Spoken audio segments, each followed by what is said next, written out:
Welcome to Toxic Horror Stories. This is the most terrifying story I've ever read on Reddit, and it gets way worse the more you think about it. So let's just jump right into it. I was a camp counselor at a summer camp in Maine. When I had this happen, it was the summer of 2014, and I was 19 years old. The camp was a pretty big one. We had anywhere from 15 to 20 full-time staff. I was not their supervisor, but I knew them well enough. There was John, the head counselor. He was 20 and level-headed. After looking for about 5 minutes with no sign of the kid, I told the director what was going on, and she said to keep looking. We asked him where he was going and what he was doing, and he said he was just taking a walk. I called out to the other counselors to come to the lake, and we brought the kid back to the cabin. The director talked to him and the counselors, and then sent us all to our meeting that night. At this point, it had been about 15 minutes since we started looking for the kid, and we still couldn't find him. The director was getting very upset, and rightfully so. Or if you want to hear the scariest story I've ever read on Reddit, then click this link right here. She sent one of the other supervisors and I to go look by the lake while John, Carl, and Tom continued to look around the camp. He was a senior at the University of Maine and was studying to be a teacher. Then there was Carl, the assistant head counselor. He was 19 and very anxious. She said that if any one of us had been watching the other four, maybe we could have prevented the situation from happening. But we all assured her that we had been looking everywhere, and we even went back and checked the surveillance footage from outside the cabin, and it showed nothing. She was very strict, and we knew better than to question her authority. But something has always bothered me about that story. I agreed with the director that if any one of us had been watching the others, maybe we could have stopped the situation from happening. What bothers me is that we never found out what that kid was doing. I know it sounds silly, but here's why it keeps me up at night. None of the counselors were watching the other counselors. All of us assumed that someone else was watching the cabin. Maybe Carl, the assistant head counselor, was supposed to be watching Tom, the other counselor, or John, the head counselor, was supposed to be watching Carl. Either way, none of us were paying attention, and if we had been, we may have stopped whatever it was that Tom was doing. The fact that none of us were watching the others still keeps me up at night.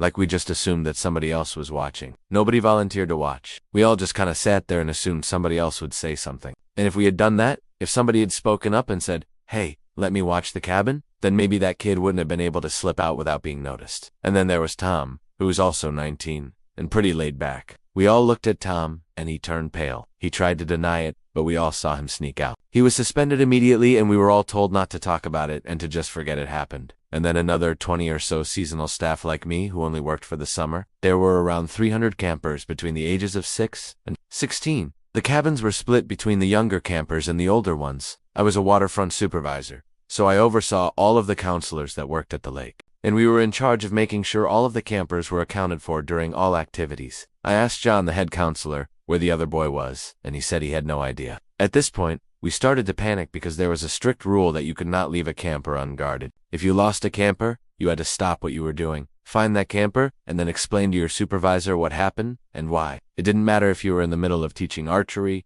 swimming, boating, or whatever activity the campers were doing. You dropped it, and you found the missing camper. It was our responsibility to know where every camper was at all times. And we were never allowed to leave the campers unattended. Each cabin had a head counselor, assistant head counselor, and then 1 or 2 more counselors, depending on the size of the cabin. The head counselor was ultimately responsible for making sure the kids got up on time, made their beds, were ready to leave the cabin for breakfast. Say, the head counselors were almost always the oldest. Counselors and the assistant head counselors were almost always the youngest. There was one cabin that had 3 counselors. All of them were under 20, and they were in charge of the 15 or so 13 to 16-year-old boys. One morning we were getting ready to do our morning swim, and I noticed that there were only 14 campers accounted for instead of the 15 that should have been there. So John, Carl, and Tom started looking for the kid, and I went to get the camp director. We found the kid sitting by the lake completely alone. At the meeting, the director explained how serious the situation was and reminded us of the rules. That was until one of the other counselors mentioned that he had seen Tom sneak out of the cabin a few minutes before we found the kid by the lake. Now, obviously, we were all pretty scared of the director, and rightfully so. And then you realize that the most likely reason that kid slipped out of the cabin is because he was unsupposed to be there in the first place. If you want to hear another scary camping story, then check out this video. Welcome to my channel, Toxic Horror Stories. This is a Reddit story. Our next post is from a user.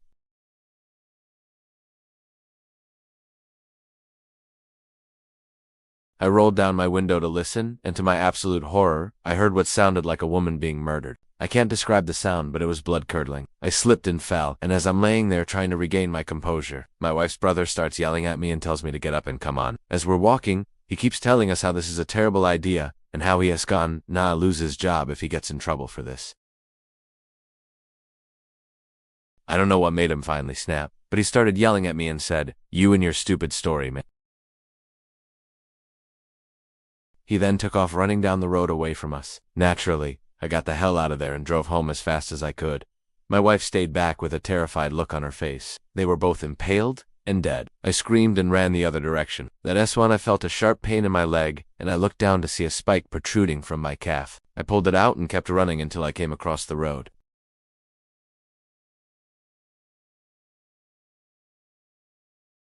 I survived, and I'm still haunted by the event to this day.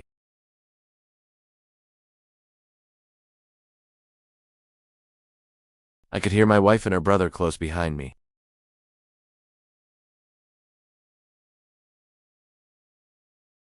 Fast forward a few months, and I'm driving home from my parents' house. Well, that was our Reddit horror story, and now it's time for bed. But before you go, I want to make a special announcement. They live about an hour away from where my friend lives, and I stopped by their house on the way home from his house, because I didn't feel like driving the full hour straight. Now my wife and her brother are listening for the noise. And sure enough, as we pass the wooded area, we hear it again, the same sound. My wife and her brother look at each other in the front seat, and I am in the back seat with my eyes closed, trying to listen and make sense of the noise. It sounded like a woman screaming, but it also almost sounded like a train. My wife's brother looks like he's about to have a heart attack, and he starts driving erratically and almost hits a deer. I yell out to him, "Dude, just pull over." He pulls over a safe distance from the noise, and all three of us get out and start walking into the woods. Anyway, I'm driving down the same road, the same exact road that I heard the screams on a few months prior. It was around the same time. It must have been a full moon because the night was bright and clear. And then I hear it again, the same sound.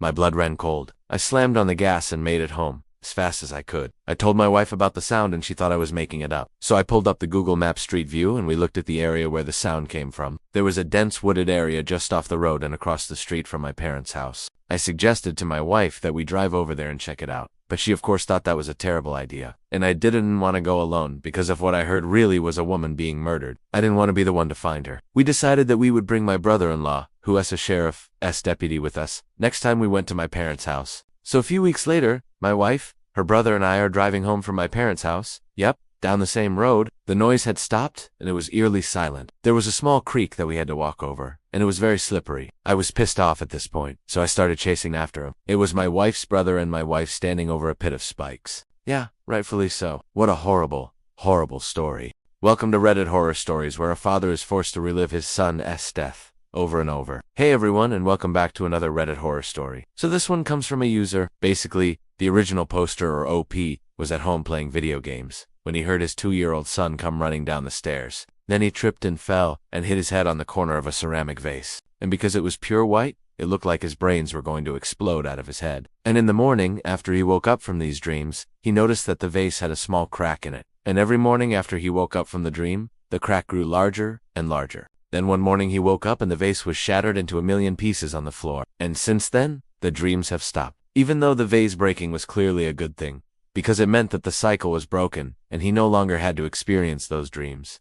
I don't know. I'm not a religious person by any means, but I'd probably start praying that whatever entity was possessing the vase would move on to its next target. I don't think I'd want whatever that thing was anywhere near me. His wife, who was upstairs, heard the commotion and came running down the stairs and scooped up their son and rushed him to the hospital. But his hand went straight through his son's body and he felt something wet on his hand. If you enjoyed this story, please leave a like and subscribe, and I'll see you all next time. Bye. And when he pulled his hand away, it was covered in blood. In the morning he found a large spider web covering the vase, but when he brushed it away, there was no crack. The vase was as good as new, but sadly, the boy didn't make it. Opie was overcome with guilt and grief and stayed in his room for days, just playing video games until his wife kicked him out so that she could clean up their son's things. And in the following days, he had recurring dreams about the accident, and he kept replaying the event in his mind over and over, and thought it would be a good idea to go and get some stuff off of his mind.